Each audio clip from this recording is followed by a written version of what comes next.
Hey there, everybody. It's Extra Zero. And boy, it's been a long time, at least on this channel. I haven't uploaded anything here since 2007, if you can believe it. It feels like an eternity. But yeah, I'm back and I plan on uploading here on a more regular basis. If you've been following me for a while, you know that I've since stepped away from Figure Action, the podcast that I helped found and have been hosting for the past almost 7 years. Just needed to step away due to scheduling and time. And I still wanted to have an avenue, a forum to come and talk Transformers and collecting with all of you fine people. As I've always said on Figure Action, I wouldn't be able to do it without the audience. And I appreciate everybody that had followed the show throughout the years and interacted with us. We always and still appreciate each and every one of you. If you've been a long-time subscriber here, thank you. I apologize for the drought. Maybe you've forgotten you were subscribed, but hello. It's good to see you again. And if you followed me over from Figure Action or you're brand new here, welcome on in. Make sure you hit that subscribe button and ring the notification bell next to it because, well, I'm not sure what my upload schedule is going to look like here yet. I plan on doing one video a week, but I'm going to figure it out. It'll be a mix of pre-recorded and edited videos like this one. And I also do want to go live. I want to maybe do some news segments, have some guests and friends on, people in the community, maybe some hangouts. I'm not quite sure yet, but tell me in the comments below what you want to see me do over here. I will say I'm not going to be a toy review channel. I might take a look at some old figures, some new figures, maybe do some top 10s and some retrospectives, but I'm not going to be a toy review channel. It's going to be more of a discussion and news and interview channel, I hope. But let me know what you want to see. Let me know what you want me to talk about, and I'll be reading each and every one of your comments. You can also give me a follow over on Twitter or X at Extra08. It's a good place to stay up to date with me and keep in touch. But yeah, let's get into it. If you clicked on this video, I'm going to be discussing Transformers 1. I will preface and say I'm going to start the video out spoiler free. So if you haven't seen the movie yet, I will let you know when I'm going to start talking some spoilers. But we'll get into that later on in the video. Anyway, so Transformers 1, my wife and I saw it yesterday, and I have to say I was pleasantly surprised. I went to the movie with very tempered expectations, and I think we both walked away really loving the movie. My wife even went as far as to say that she thinks it's the best Transformers movie that's ever been made. For me, I still think that's the 86 movie, but it's really hard to top that nostalgia factor that the 86 movie has. I mean, so many of us have, for us, that was just such a pivotal point in Transformers. So many iconic moments happen. The death of Optimus Prime, the reformatting of Megatron into Galvatron, the introduction of Unicron, obviously Hot Rod coming into possession of the Matrix and becoming Rodimus Prime. So many emotional high points and memorable scenes. I mean, for my boy Deluxe, the death of Starscream. But it's really hard to top that. The 86 movie is always going to be one of my favorite movies of all time. I can't really say this is one of my favorite movies ever, but I definitely will say it's my second favorite Transformers movie to date. And also it is one of the if probably the best movie I've seen all year. I think this is going to be a movie I come back to a lot because when we walked into the theater, I was like, man, I really want to see this again. There's a lot of blink and you'll miss it cameos. There's a lot of nods to other Transformers universes and series, be it in Easter eggs and the dialogues. I really want to see this movie again. And it does have quite a lot of memorable moments in it too. A lot of the scenery is just very unique. The way that Cybertron's portrayed in this movie, there's a lot of interesting architecture. They're living below the surface of Cybertron in this movie. We'll get into that in the spoiler territory, but you have interesting architecture. You have spires that are coming down and coming from the ground, so you have like this kind of jagged teeth-like architecture. It's very unique, but it works within the confines of the movie and the confines of Transformers. What I really liked about this movie is it really gets the essence of Transformers right. It gets the characters down. It's an origin movie, and I think we're at a point where origin movies have been kind of done to death. But there's a lot of surprises in this movie. There's a lot of things that I wasn't expecting, and I went to the movie fairly blind, as blind as possible outside of the trailers. And I was pleasantly surprised with a lot of the directions that they took, a lot of the story beats I wasn't expecting. I mean, I went into the movie knowing that, well, it's going to explore the friendship of D16 and Orion Pax before they become Prime and Megatron. I didn't know how it was going to play out. And if you still don't know anything about the movie, keep it that way. Go into the movie that way, because it's, in my opinion, it's the best mindset to have, because I think you'll be pleasantly surprised. And it's one thing to be told what's going to happen, but seeing it unfold and how it all plays out, it's done very well. I was also skeptical as the trailers show that, they don't have transformation cogs, and I wasn't sure how I felt about going into a Transformers movie where the transformation cogs were going to be played up like superpowers. It doesn't really work out that way, and the reasoning why they don't have the T cogs is very well explained. I liked it. There's one little nitpick I have with it, but we'll get into that in spoilers. But overall, I like the concepts that they introduce in the movie, and the reasonings why. I mean, this is also the first time we're seeing a unified Cybertron. There's no Autobots or Decepticons. You're getting to see their day-to-day lives, and I really liked it. It was cool to see, and it worked really well, and it did a good job of setting up something new, but respecting so much the old that came before it. The other thing I'll say too about this movie is it's a rare movie that's for everyone. There's no weird or bizarre or BS messaging in this movie. It's just a really good, fun time that anybody, whether they're a fan or not, can come in and enjoy. I mean, as I was talking to my wife about it, she was just, really less about it being a Transformers movie and more about it just being a good story and movie in general. It does a lot, and it's a 104-minute runtime. It really has great pacing. It never stumbles. It never drags. It never steps on its own feet. You get from point A to point B. The character arcs happen very organically. I think the casting was pretty well done. I was kind of skeptical about Chris Hemsworth and Brian Tyree Henry from the get-go. I think a lot of it has to do with the fact that their characters change throughout the course of the movie. They transform, if you will. And when they're cutting up the trailer, they're at different points of the movie.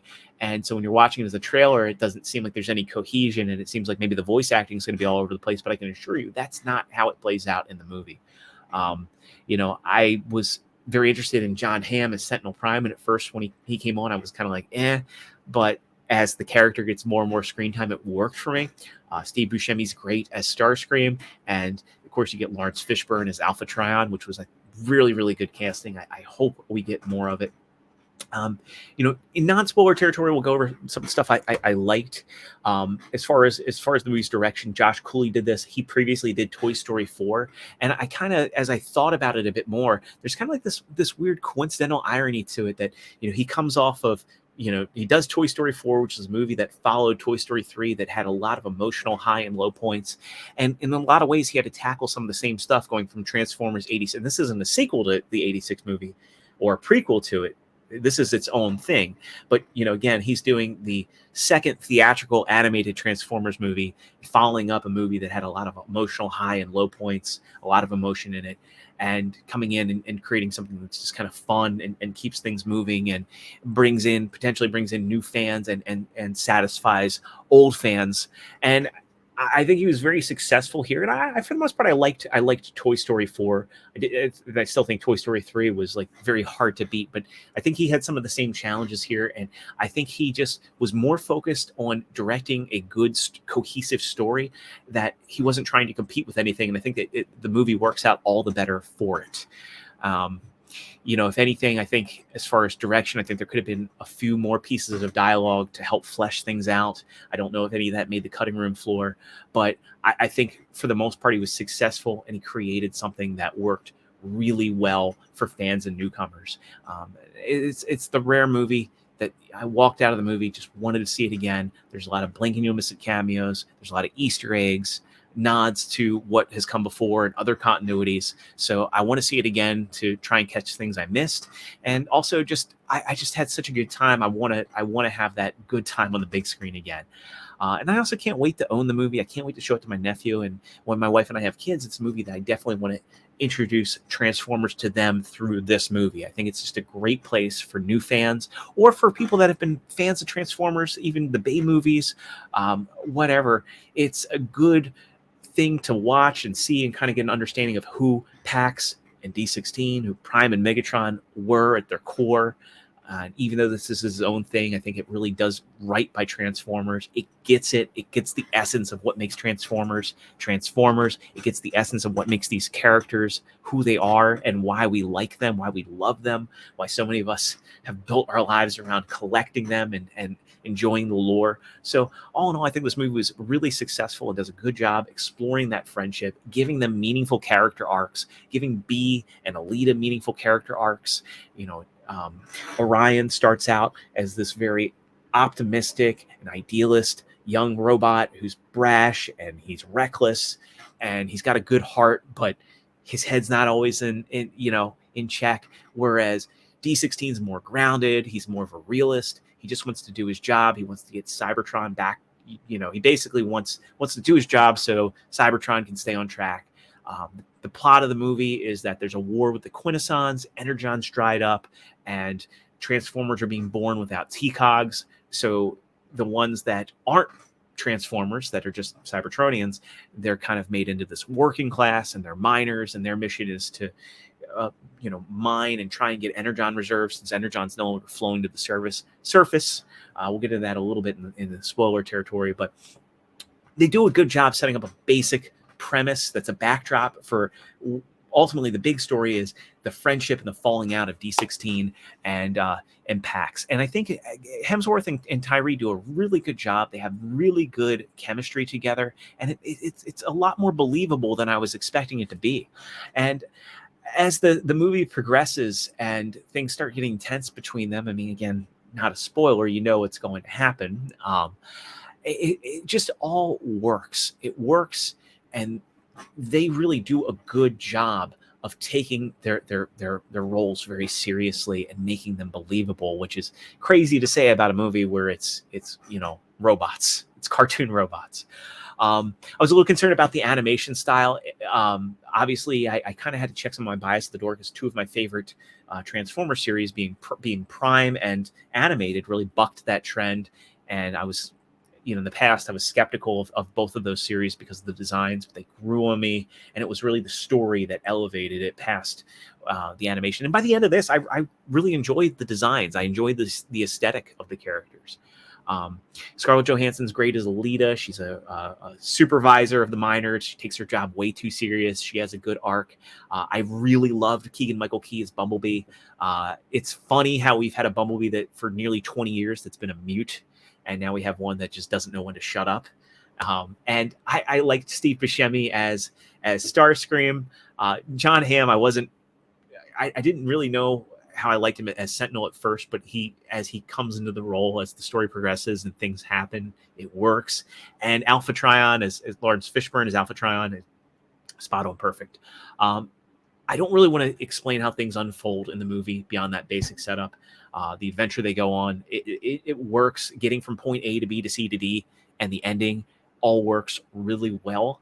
And I felt that the characters were given really fitting arcs, and the way the movie ended just worked. I wanted more, but the movie also works as kind of a one-off. So if this isn't successful and doesn't get a sequel, it can kind of be looked at as just a standalone film. And I like that they weren't overly ambitious with it.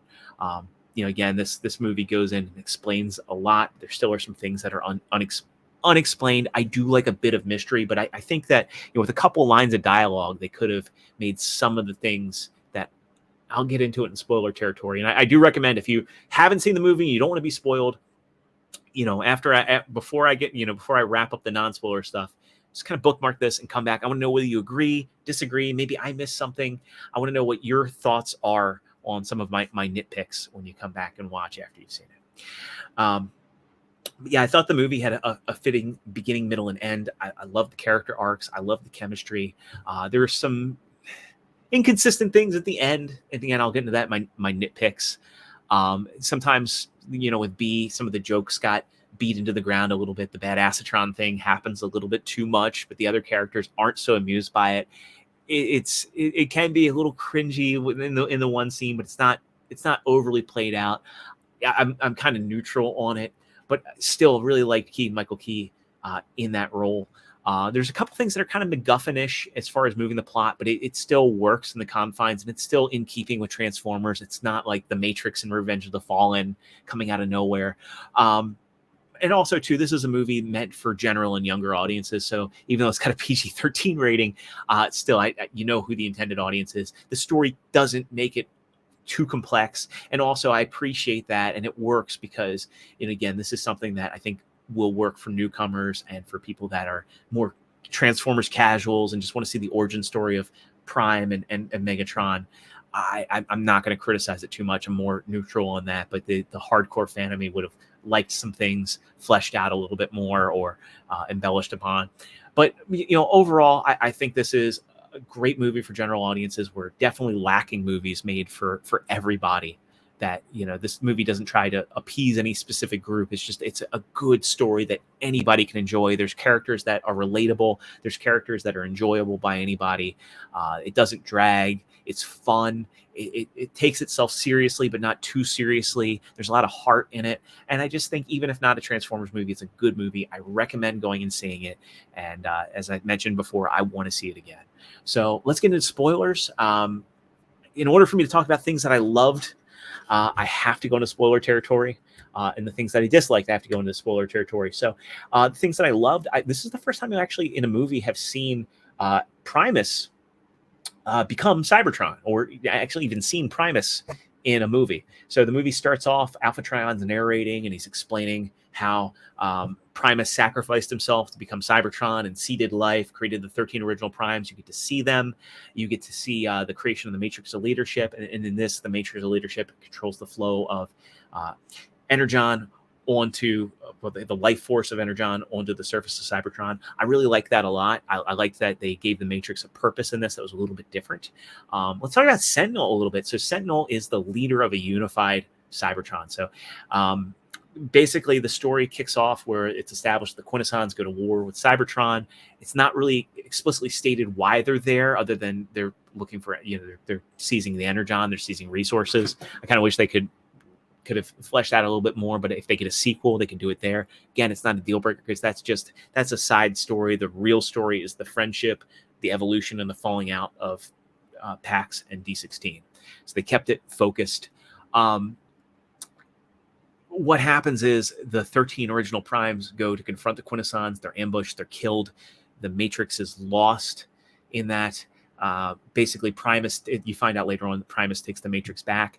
Sentinel's motivation was that he wanted to he struck a deal with the Quintessons. He was an assistant. He wasn't actually a Prime. He deceived everybody into, believing that he was a Prime. At some point, he, tricks all of Cybertron. So I'm curious how he pulled that off. They knew who the 13 original Primes were, but Alpha Trion reveals that Sentinel was never really a Prime. He was just their assistant. Did he assume the identity of another Sentinel Prime? I don't know. Again, not pivotal to the story, just kind of one of those things that you just kind of accept within the confines of the story. But because the Primus has to choose the Matrix bearer, it was Nova Prime prior. Sentinel doesn't get the Matrix, much like Galvatron. Instead of being able to open it, Primus just causes it to kind of disappear, almost like Infinity War, just turns to dust and it goes back to the core of Cybertron. You find out later in the movie, how it's issued to the Matrix bearer. But Sentinel doesn't get the Matrix, so he strikes the deal with the Quintessons. He is on the hook with them to give them Energon so they can allow him to live like a king. Again, if the Quintessons helped him manipulate the media and anybody that questioned him via their influence and power, again, that could have been a line.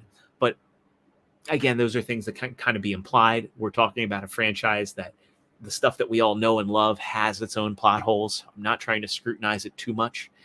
So Sentinel ends up giving false hope to the people of Cybertron, having them mine Energon. They think it's going to their reserves and being used amongst their populace, that it's all being rationed, and really it's going to the Quintessons. Now, the Codless thing, they established that after the Quintesson War, Transformers, that had been going on for 50 cycles, Cybertronians were born without transformation cogs. They weren't transformers. They were just Cybertronians, and there was this class system that was made. All the original transformers are kind of upper class. They get more important jobs and roles within Cybertronian society. I thought that was an interesting take. I like that, but it's never really explained like how they bought it. Like, was it the Quintessons? Was it their influence? Did they just not care because they're high class? I don't care about these new bots. Because it's explained that they're born, but it's not explained how. There's no mention of the Allspark birthing them. Just I guess just early on that Primus seeded life. So whether they're just they come out of pods or something, that's never explored again. If they get a sequel, I'd like to see them go into that, how they're made. But Sentinels removing their T-Cogs before they're even born and turning them into a working class, and they have no idea. They just think that they're doing right and helping out the efforts, the wartime efforts, and mining Energon. So I thought that was an interesting take. I wish that like Arachnid was fleshed out a little bit more in this. Arachnid is Sentinel Prime's bodyguard, and she doesn't really get too much to do. It's cool seeing somebody from Prime represented, and she does get some cool action scenes, but I just kind of wanted to know a little bit more about who she was and her character, because she just gets a couple lines of dialogue and she's just played out as creepy. I kind of wanted to see that played up a little bit more. And then the other thing that kind of irked me a little bit is that towards the end of the movie, like as they're coming into their abilities, Bumblebee or B127 or B just realizes that he has the ability to make plasma blades out of his hands. He's like, I got knife hands, and he's carving up all these drones. And Prime's kind of like laughing at it, but then when D16 and Sentinel get into it, it's like, no, we can't kill him. It's like, well, hey, we're just cheering on your other friend for killing a bunch of guys. One of the things I really liked was the arc with D16. I think he was my favorite character in it. Again, he's more grounded. He's an everyman. He just wants to do his job. He wants to do it well, and he's keeping his best friend who's got his head's in the clouds. He's trying to keep him as grounded as possible, and he starts out as like the anchor for Pax, but then after the revelation from Alpha Trion that Sentinel deceived everyone, that his life was a lie, he starts to snap. And watching him break in that arc, I thought was really effective and well done. And I think Henry did a great job of portraying him starting to change, and just enough is enough. It was really believable. Especially when they get captured by the Cybertronian Guard.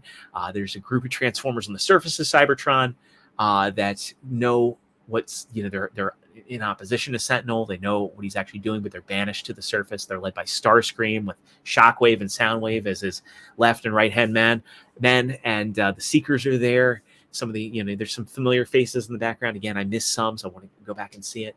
I liked how that all played out. There's an interesting dynamic between Starscream and D16, and D16 standing up to him because you start out with Starscream as the leader, and D16 stands up to him and just chokes him out, and he gets that iconic Starscream voice. I thought that was really well done. I liked, again, when Alpha Trion gives them the transformation cogs. So again, they're born without transformation cogs, and when they discover Alpha Trion, there's a sequence that plays out when they get demoted to the scrap heaps, or not the scrap heaps, but the scrap processing or waste management, I think. And they find that Bumblebee unknowingly discovered a record from Alpha Trion showing where the 13 primes are. Again, it's kind of MacGuffin-y, but again, it's a movie for general audiences with kids in mind. I gave it a pass. When they get there, he gives them the transformation cogs from fallen primes. It's also important to note that D16 idolizes Megatronus Prime, and it's established throughout the movie. He kind of looks like Tarn. I like that direction. So the Decepticon insignia on his shoulder is actually just Megatronus's face. And there's a point in the movie where he gets captured by Sentinel, and Sentinel kind of mocks him for having the decal on his shoulder. Oh, you're a fan, and etches the face into his chest, which, that's where he ultimately creates the Decepticon insignia. I really liked it. I liked how that played out. It was just well done, and it felt right. They even go into why they're Autobots and Decepticons at the end of the movie, and they have their falling out. Obviously there's a big fight. D16 gets his revenge on Sentinel. It's actually pretty dark how it plays out. But before that, he nearly kills Pax. Primus selects Pax to become the Matrix Bearer, and he becomes Optimus Prime in it. But D16 takes Megatronus's transformation cog. It's found that Sentinel had Megatronus's transformation cog. He takes it for himself, and that's what gives him the final look to become Megatron. When he gets it, he becomes even bigger and stronger than he was with the initial Prime transformation cog. And I thought that was a really cool way of giving him that final transformation, and how he took the name. He took the name of his idol. And I really liked how things played out. It was unexpected. I mean, there wasn't a lot that was telegraphed. It all just worked out really well. And the nitpicks were far and few between. But overall, I thought the movie was really well done. And I was surprised and pleasantly surprised by some of the changes and decisions that they made. I could probably go on and ramble more on about it. I was just really happy with the fact that this movie ended up exceeding my expectations, because again, I went in with very tempered expectations, and ultimately I walked away wanting more, and that's a rarity today with cinema. So those have been my thoughts on the movie. Again, let me know in the comments below what you think, whether you agreed or you disagreed, if there's anything that you wish that was in the movie, or anything that you liked, disliked, or wish was different in the movie. Let me know. I guess one thing too, the soundtrack didn't really stand out too much. It was kind of sounded like Steve Jablinski, but wasn't quite there. It was okay. It was passable. I kind of wish the movie had a more poignant soundtrack, but I was fine with it, because the characters, their arcs, and the action all made up for it. But yeah, that's about it. Overall, I love the movie. I love the direction. I love the characters. The voice acting that was really well done. The story exceeded my expectations, save for a few things I wish they'd fleshed out. Again, the movie ends with establishing the Autobots and the Decepticons. There's a mid-credits and a post-credits scene. I wish they weren't mid or post. I wish those were just in the movie, because they're important. At least the post-credit scene is important. I wish that was just in the movie. But overall, as a whole, I thought it was really well done. I can't recommend it enough. I think you should go see it if you've got kids. Despite that PG-13 rating, I think you should make that their introduction to Transformers if you've been looking for a good entry point. And if you're just a fan in general and you're on the fence, I give it a recommend. If I were to give it a score out of 10, I'd probably give it an 8.5 or a 9, probably leaning more towards that 9. Again, things I don't take super serious, or scrutinize. It's not a perfect movie, but it's as close as you're going to get with a Transformers movie. And for that, I score it pretty high. Anyway, that's been this discussion. And if you liked it, let me know. Leave me a thumbs up. Let me know what you thought. And I look forward to doing more of these for you guys. So anyway, until next time, Extra Zero out.